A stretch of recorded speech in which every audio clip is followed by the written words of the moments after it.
Istana itu belum pernah terlihat begitu rapuh seperti sekarang.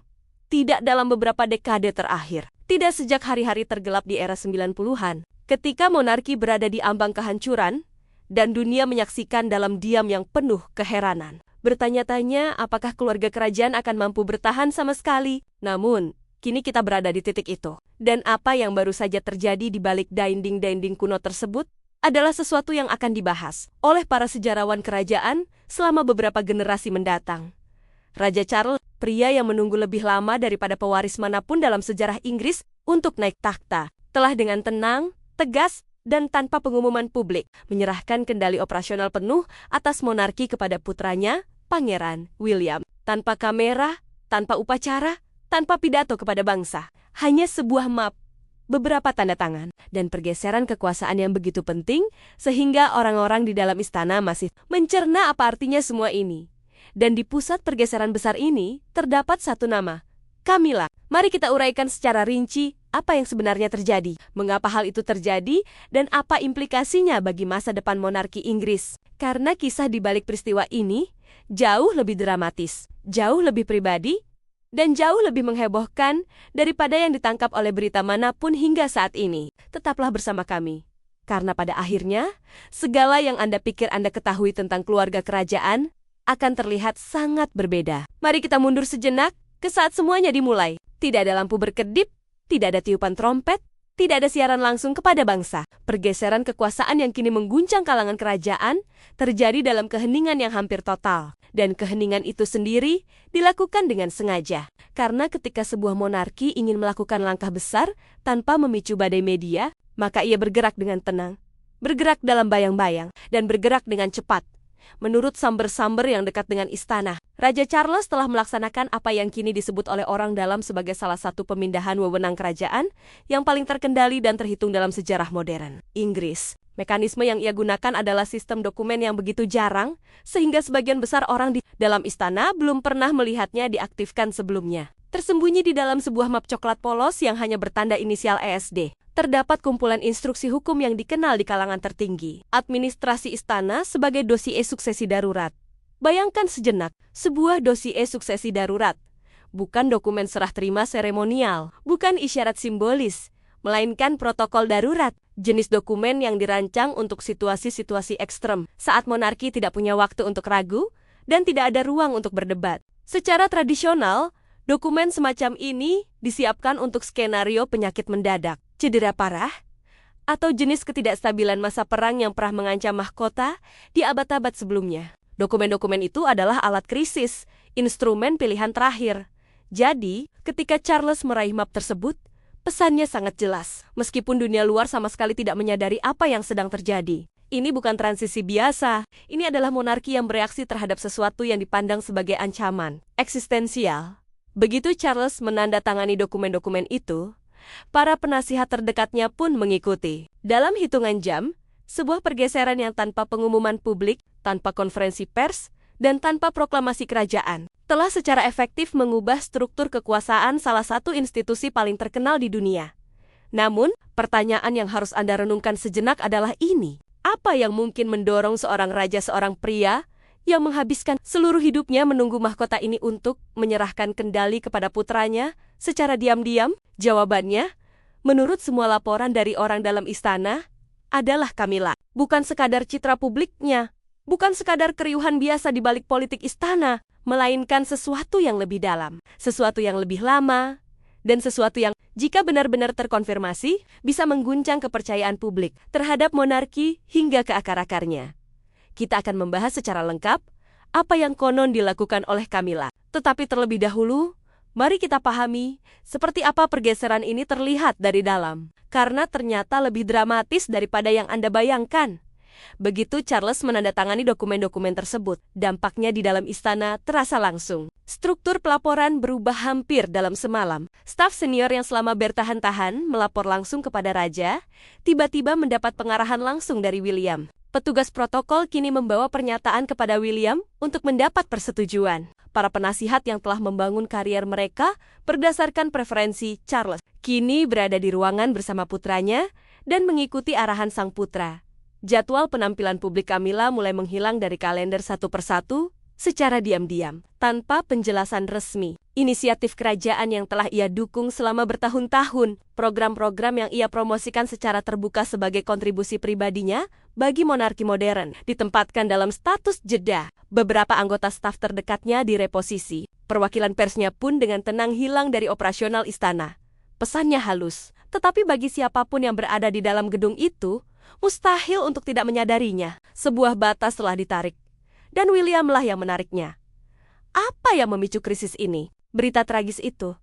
Meskipun belum secara sepenuhnya tak terduga, hal ini menandai babak sulit bagi keluarga kerajaan saat mereka menghadapi tugas-tugas publik sekaligus masalah pribadi. Ketika raja mundur dari sebagian tanggung jawabnya, perhatian pun beralih pada jalannya kondisi kesehatannya dan apa arti semua itu bagi masa depan monarki. Namun, ini bukan kali pertama kekhawatiran muncul seputar kesehatan sang raja. Mari kita tinjau lebih dekat riwayat medisnya dan apa yang mungkin membawa kita pada titik ini saat ini.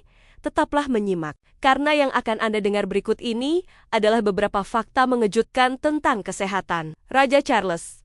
Raja Charles umumnya dikenal memiliki kondisi kesehatan yang prima semasa mudanya. Ia aktif berolahraga, berkuda, dan menjalankan tugas-tugas kenegaraan. Namun, segalanya berubah pada tahun 1998. Pada tahun itu, saat sedang menjalani salah satu acara rutinnya, Charles mulai merasakan ketidaknyamanan di lutut kanannya. Hal tersebut bukanlah masalah aneh bagi seseorang yang telah bertahan-tahan menghabiskan waktu di atas kuda dan bermain polo. Orang-orang terdekatnya ingat betapa ia kadang kesulitan bangkit. Setelah berjalan jauh atau menghadiri acara publik pada bulan Maret 1998, para dokter menyarankan agar ia menjalani operasi kecil untuk mengatasi masalah tersebut. Prosedur yang dikenal sebagai operasi lubang kunci dengan laser dilakukan untuk memperbaiki sendi lututnya. Operasi tersebut bersifat artroskopi, minim invasif, dan merupakan prosedur rutin bagi atlet atau orang yang mengalami kausan pada lutut. Operasi berjalan lancar dan ia pulih dengan cepat. Meski demikian, peristiwa itu menjadi kali pertama publik memiliki alasan untuk membicarakan kesehatan pribadinya.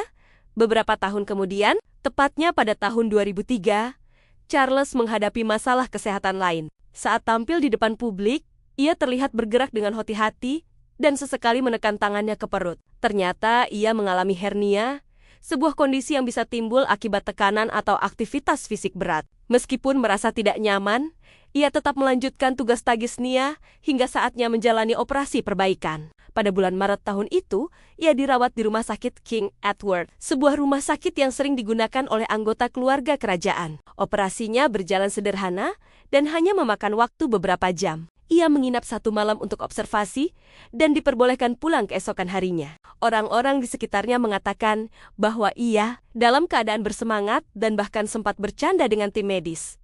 Namun, itu baru permulaan. Tahun-tahun berikutnya membawa serangkaian tantangan kesehatan yang tak terduga dan cukup mengkhawatirkan. Pada tahun 2008, Charles mengalami masalah kesehatan ringan lainnya, kali ini di wajahnya. Foto-foto close-up saat acara publik memperlihatkan adanya bercak kecil di hidungnya. Akhirnya, ia memutuskan untuk menghilangkannya di sebuah klinik di London. Istana kemudian mengonfirmasi bahwa itu adalah pertumbuhan jinak yang tidak bersifat kanker, meskipun operasinya bersifat minor. Hal itu mengingatkan banyak orang bahwa menjadi anggota kerajaan tidak membuat seseorang kebal dari masalah kesehatan biasa. Pertumbuhan tersebut berhasil diangkat tanpa komplikasi. Dan dalam hitungan hari, ia sudah kembali bekerja. Tampil di acara publik dengan perban kecil yang justru memicu lebih banyak rasa ingin tahu media daripada kekhawatiran. Cedera fisik sebenarnya bukan hal baru bagi Raja Charles. Kecintaannya seumur hidup pada olahraga polo dan berkuda memang membawa risiko. Selama bertahun-tahun,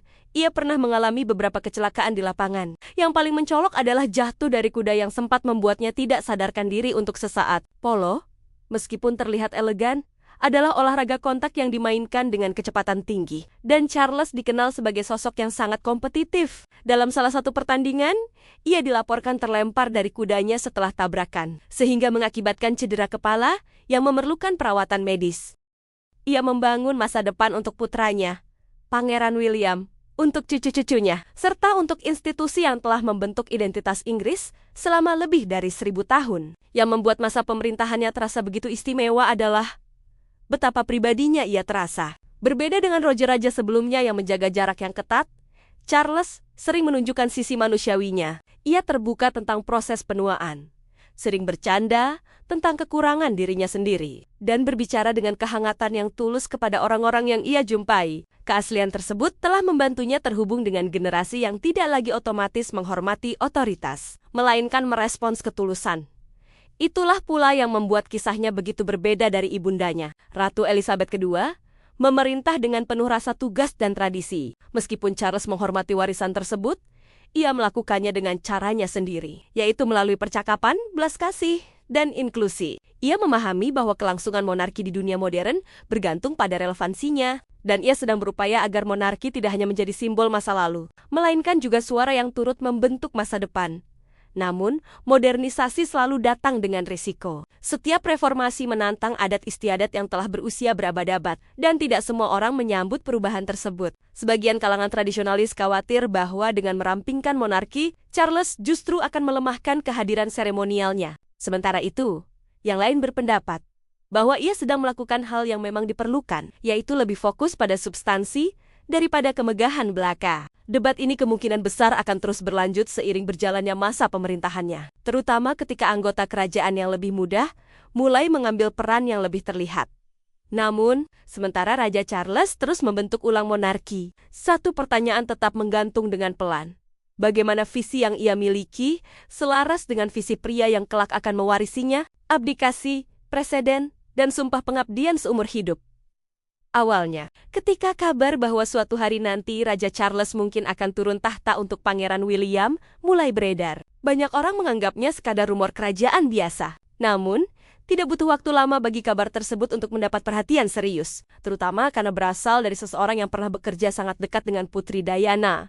Paul Borel, mantan kepala pelayan kerajaan Putri Diana, membuat prediksi berani yang mengejutkan banyak pihak. Ia menyatakan bahwa Raja Charles memiliki rencana 10 tahun untuk pada akhirnya menyerahkan tahta kepada putra sulungnya. Pernyataan itu bukan sekadar tebakan sembarangan, karena ia berbicara seolah-olah yakin bahwa hal tersebut merupakan bagian dari keputusan kerajaan yang telah dipikirkan matang-matang. Menurutnya, Raja Charles dan Ratu Camilla tidak berniat memerintah seumur hidup, seperti almarhum Ratu Elizabeth II. Sebaliknya, mereka dikabarkan telah sepakat bahwa sekitar saat Raja memasuki usia pertengahan 80-an, ia akan memberi jalan bagi Pangeran William untuk naik tahta dan memimpin monarki memasuki era baru. Pada awalnya, gagasan tersebut terasa mustahil, sebab bayangan seorang Raja Inggris yang turun tahta hampir tidak pernah terpikirkan. Lagi pula, kenangan akan pengabdian seumur hidup Ratu Elizabeth masih sangat segar di benak masyarakat. Namun, pembicaraan mulai berkembang ketika orang-orang menghubungkan klaim Paul Borel dengan apa yang sedang terjadi di keluarga kerajaan Eropa lainnya. Dalam beberapa tahun terakhir, beberapa raja dan ratu telah melepaskan tahta mereka kepada pewaris yang lebih muda, alih-alih memerintah hingga akhir hayat. Contoh yang paling menonjol adalah keputusan Ratu Margresi II dari Denmark yang turun tahta pada bulan Januari 2024. Keputusannya dianggap sebagai langkah modern yang membuat monarki tetap segar dan lebih dekat dengan generasi muda. Tren penyerahan tahta lebih awal ini membuat sebagian orang bertanya-tanya, apakah Raja Charles juga terinspirasi untuk melakukan hal serupa. Namun, bagian yang paling menarik adalah Paul Borel tidak hanya membandingkan Raja Charles dengan raja-raja Eropa lainnya. Ia menyatakan bahwa Charles mungkin lebih mengikuti jejak ayahnya, Pangeran Philip, yang akhirnya pensiun dari tugas-tugas publik setelah bertahan-tahan mengabdi. Borel percaya bahwa Charles memandang dirinya sebagai jembatan antara masa lalu dan masa depan. Seorang raja yang akan memerintah untuk beberapa waktu, menstabilkan keadaan, lalu menyerahkan tanggung jawab kepada putranya, sementara ia masih hidup untuk menyaksikan babak berikutnya. Bagi sebagian orang, hal ini terdengar masuk akal, mengingat Charles selalu dikenal sebagai sosok yang modern dan berpikiran maju. Akan tetapi, bagi banyak orang, prediksi ini terasa tidak nyaman, sebab dalam sejarah Inggris, turun tahta membawa bayangan sejarah yang sangat berat dan sulit diabaikan. Untuk memahami mengapa prediksi ini memicu reaksi yang begitu kuat, kita perlu melihat kembali satu-satunya contoh modern seorang Raja Inggris yang turun tahta, yaitu Raja Edward IX pada tahun 1936. Keputusan turun tahtanya mengguncang fondasi monarki Inggris dan meninggalkan bekas yang masih memengaruhi citra keluarga kerajaan hingga saat ini. Keputusan Edward bukan karena usia atau kesehatan, melainkan karena cinta. Ia ingin menikahi Wallis Simpson, seorang wanita Amerika yang sudah bercerai, yang pada masa itu dianggap tidak pantas bagi seorang raja yang juga menjadi kepala gereja Inggris. Kisah cintanya memicu konflik antara keinginan pribadi dan tugas kerajaan. Pada akhirnya, tugas kerajaan yang kalah. Ketika Edward menandatangani instrumen turun tahta, ia tidak hanya melepaskan gelarnya, tetapi juga mengganggu kestabilan monarki. Dampak dari keputusan itu bukanlah transisi yang tenang dan mudah. Setiap bagian pemerintahan, Inggris dan persemakmuran harus memberikan persetujuan. Agar keputusan tersebut sah, para pemimpin di berbagai negara menganggapnya sebagai gempa bumi konstitusional yang menguji kekuatan dan persatuan monarki. Bagi banyak orang pada generasi itu, peristiwa tersebut terasa seperti pengkhianatan. Raja telah melanggar janji suci untuk mengabdi seumur hidup. Satu tindakan itu menciptakan rasa ketidakpercayaan yang butuh puluhan tahun bagi keluarga kerajaan untuk memperbaikinya. Dalam banyak hal, para sejarawan percaya bahwa monarki berhasil bertahan berkat adik Edward, Raja George V, yang maju pada saat institusi tersebut berada di ambang kehancuran. Ia berhasil mengembalikan citra kekuatan, kerendahan hati, dan pengabdian yang dibutuhkan rakyat. Pemerintahannya memulihkan martabat mahkota dan meletakkan dasar bagi warisan luar biasa. Ratu Elizabeth II, karena babak kelam itu, kata turun tahta menjadi kata yang syarat dengan rasa malu dan ketakutan dalam sistem kerajaan Inggris. Ia dipandang bukan sebagai pembaruan, melainkan sebagai kegagalan dalam menjalankan tugas. Seiring berjalannya waktu, monarki perlahan membangun kembali dirinya di sekitar prinsip baru, yaitu sumpah pengabdian seumur hidup. Ratu Elizabeth mewujudkan prinsip ini dengan sempurna. Oleh karena itu, ketika prediksi seperti yang disampaikan Paul Burrell menyebar, ia tidak sekadar menjadi gosip. Prediksi itu menjadi topik diskusi yang serius. Banyak orang mulai bertanya-tanya, apakah sudah saatnya monarki berkembang mengikuti zaman, atau tetap teguh pada cara lama yang telah mempertahankannya selama berabad-abad. Selain itu, penting juga untuk memahami peran warisan pribadi dalam pembicaraan ini. Raja Charles telah menghabiskan sebagian besar hidupnya untuk mempersiapkan posisi ini. Ia menunggu lebih lama daripada pewaris manapun dalam sejarah Inggris untuk menjadi raja. Meskipun masih relatif muda, ia telah dikenal melalui upayanya memodernisasi tradisi kerajaan sekaligus menjaga esensinya. Ia pernah berbicara secara terbuka tentang keinginannya membentuk sebuah monarki yang lebih kecil, lebih efisien, dan lebih dekat dengan rakyat. Bagi seseorang yang memiliki komitmen begitu besar terhadap pelayanan publik, gagasan untuk mundur setelah 10 tahun tampak bertentangan dengan segala hal yang selama ini ia perjuangkan. Namun, argumen Burrell mengenai rencana 10 tahun itu mencerminkan bagaimana masyarakat berusaha memahami monarki modern dari sudut pandang yang lebih praktis. Banyak pihak berpendapat bahwa mengingat usia dan kesehatan raja yang selalu menjadi sorotan, sebuah transisi yang terstruktur mungkin masuk akal. Akan tetapi, para ahli konstitusi dengan cepat menegaskan bahwa tidak ada rencana atau ketentuan semacam itu dalam hukum Inggris untuk abdikasi yang direncanakan. Bahkan, jika sang raja ingin turun tahta, hal itu akan memerlukan proses hukum baru yang melibatkan parlemen dan negara-negara persemakmuran, sama seperti yang terjadi pada tahun 1936. Proses tersebut berpotensi membuka kembali luka lama dan menghadirkan ketidakpastian yang sama, seperti yang pernah dihadapi monarki, sesuatu yang telah berusaha diatasi dengan susah payah.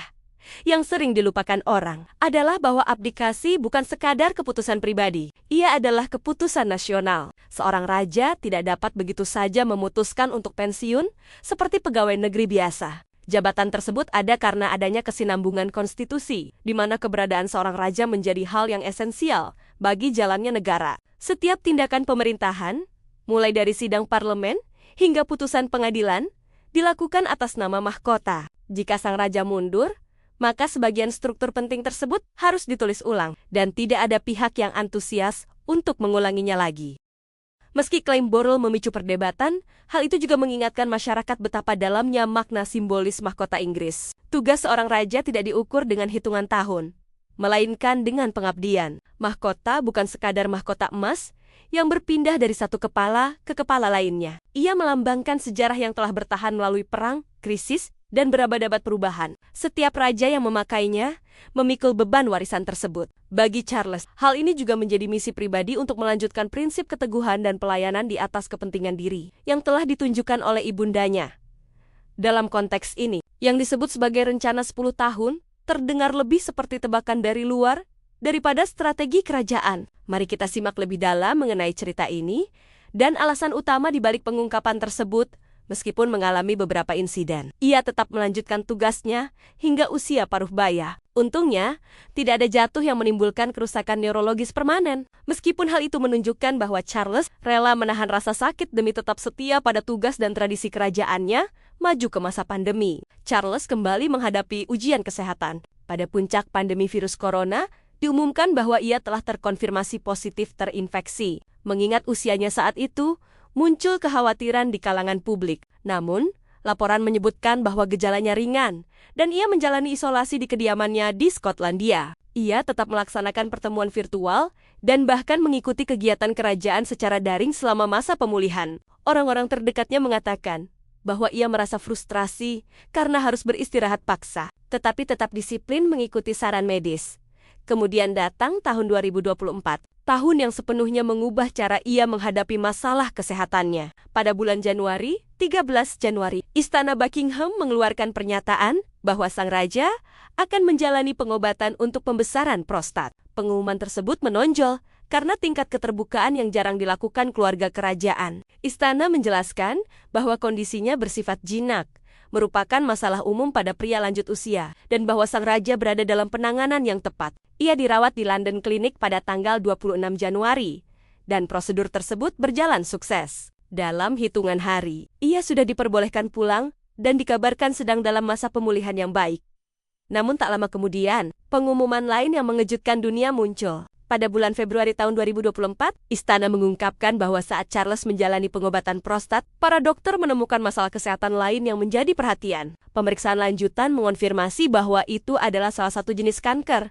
Meskipun bukan kanker prostat, diagnosis ini menjadi kejutan bagi publik dan pengamat kerajaan. Terutama karena ia sempat terlihat penuh semangat dalam beberapa acara sebelumnya, Istana Buckingham menyatakan bahwa sang raja akan menangguhkan sebagian tugas publiknya sementara memulai jadwal pengobatan. Meski tidak ada rincian yang dibagikan, jelas bahwa sang raja sedang menghadapi pertarungan kesehatan yang serius. Sejak saat itu, rutinitas harian Charles berubah secara drastis. Ia mulai menjalani pengobatan kanker secara rutin, meskipun jenis pengobatannya tidak sepenuhnya diungkapkan oleh istana. Meski spekulasi menyebutkan kemungkinan radiasi atau kemoterapi, beban kerjanya dikurangi dengan para penasihat mengatur jadwalnya di sekitar janji medis. Meski demikian, ia tetap membaca dan menandatangani dokumen negara, menghadiri pertemuan pribadi, serta menerima audiensi mingguan dengan Perdana Menteri pada bulan Maret tahun 2025.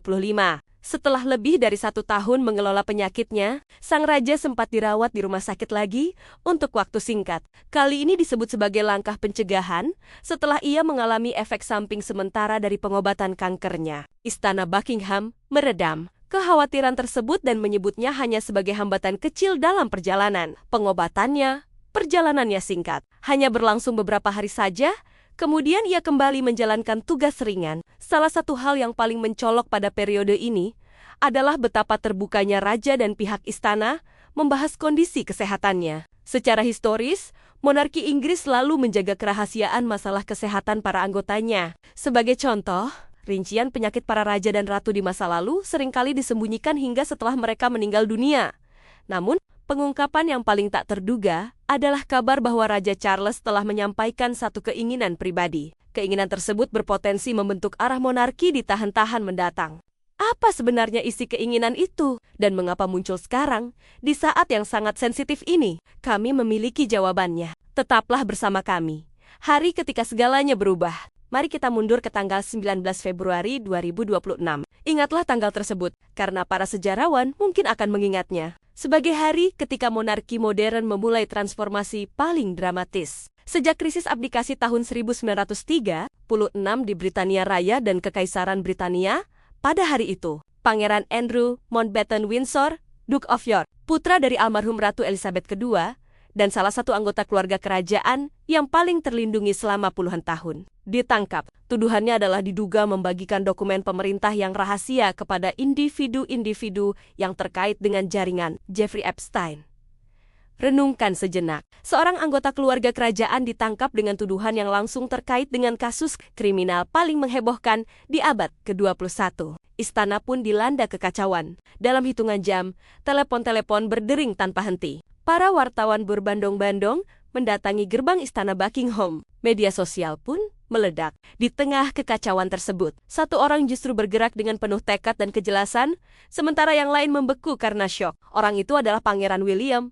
Menurut samber-samber yang dekat dengan keluarga kerajaan, William telah mempersiapkan diri untuk momen ini selama bertahun-tahun, bukan karena ia mengharapkannya, melainkan karena ia sudah antisipasi. Komentator kerajaan Maureen Callahan mengatakan kepada Daily Mail bahwa Charles praktis telah menyerahkan mahkota, dan ia lebih memilih untuk tidak terlibat dalam urisan-urisan ini, meskipun hal tersebut mengancam masa depan monarki itu sendiri.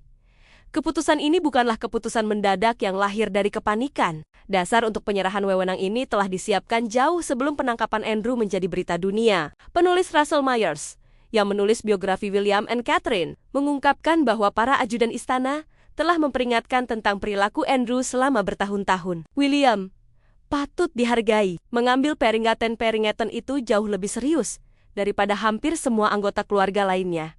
Keyakinan Charles selama ini adalah bahwa setiap orang memiliki potensi, dan potensi itu hanya butuh bimbingan serta kesempatan untuk bersinar. Namun visinya tidak berhenti di perbatasan Britania. Seiring waktu, The King's Trust berkembang secara global dengan mendirikan cabang di lebih dari 20 negara. Organisasi itu menjadi simbol bagaimana belas kasih dan kepemimpinan dapat menciptakan perubahan yang abadi. Ketika organisasi tersebut berganti nama menjadi The King's Trust pada tahun 2024. Itu bukan sekadar perubahan nama, itu adalah kelanjutan dari misi yang telah ia mulai hampir 50 tahun sebelumnya. Dedikasi yang sama terhadap tujuan hidup juga terlihat dalam minatnya yang seumur hidup terhadap lingkungan. Jauh sebelum istilah perubahan iklim dan keberlanjutan menjadi bagian dari percakapan sehari-hari, Charles sudah memperingatkan tentang bahaya polusi, penebangan hutan, dan konsumsi berlebihan.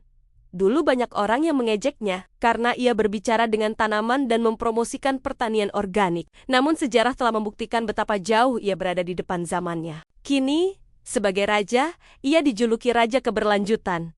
Dan gelar itu sangat cocok untuknya. Masa pemerintahannya terus menekankan pentingnya melindungi alam dan membangun masa depan yang hijau di bawah bimbingannya. Estate kerajaan seperti Highgrove dan Sandringham telah menjadi contoh pertanian berkelanjutan dan konservasi. Melalui berbagai pidato dan proyek, ia mendorong dunia usaha dan pemerintah untuk memikirkan dampak jangka panjang daripada keuntungan jangka pendek.